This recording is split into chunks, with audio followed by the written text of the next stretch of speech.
Hey, it's Chris from Rekkid Talk with yet another episode of 5 Records in 5 minutes. Theme today, 1989. That was a lot of years ago. It was 35 years ago. And so I decided to kind of give myself some questions. So the first thing I want to go with is the oldest artist that I have an album from, released in 1989. And I believe the answer to that question is Lou Reed. If it's not, well, I'm still showing it. So Lou Reed's New York album, really kind of an entry point for me. I was an undergraduate in college then, and me and my roommate discovered this record and we really liked it. Lou Reed wasn't somebody I really knew about at all when I was in high school. So you see it's on Sire Records. Romeo Had Juliet, Last Great American Whale, Busload of Faith.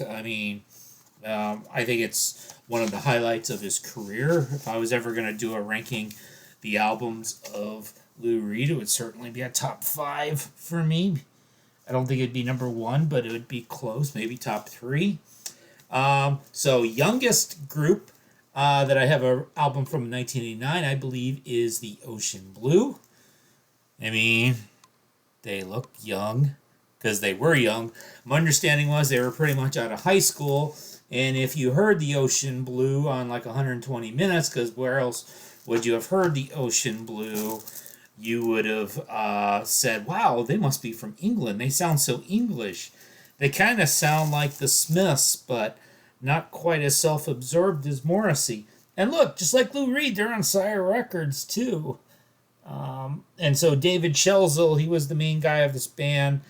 And they put out a few albums, late 80s, early 90s. And I think they kind of went their own ways. I think they get back together. I think they've done an album or two, play shows every once in a while, and the like. Let's go with a great debut record. Well, The Ocean Blue was a debut record, but here's another debut record by somebody who was also pretty young at the time. So 9 Inch Nails, Trent Reznor, Pretty Hate Machine. Now, this is what I had in 1989. This must have been one of the first CDs I ever bought. The Ocean Blue I had on cassette. The cassette's gone.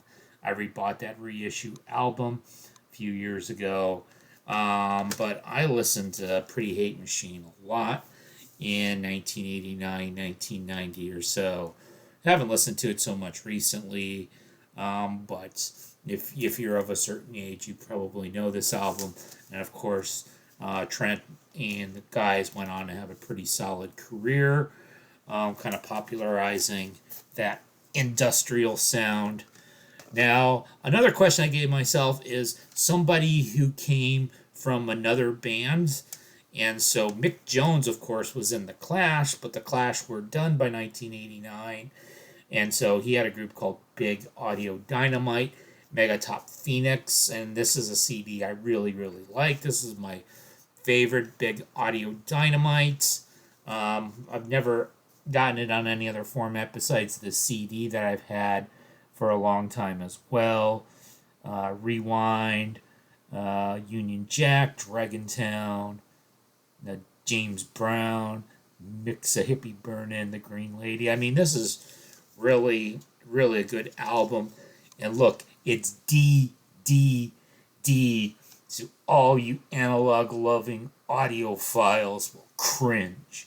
Digital, digital, digital. And then my final prompt was something that was a career highlight for a group. And so, of course, there was the Beastie Boys, who had broken through a few years earlier with License to Ill. And then they they blew our minds with Paul's Boutique. Had this 30th anniversary edition, triple album.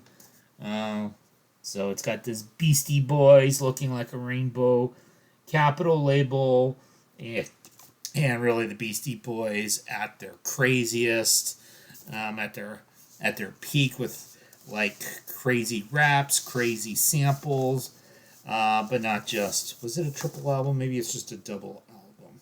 Yeah, it's just a double, I think. Yeah, there you go. 5 minutes is up.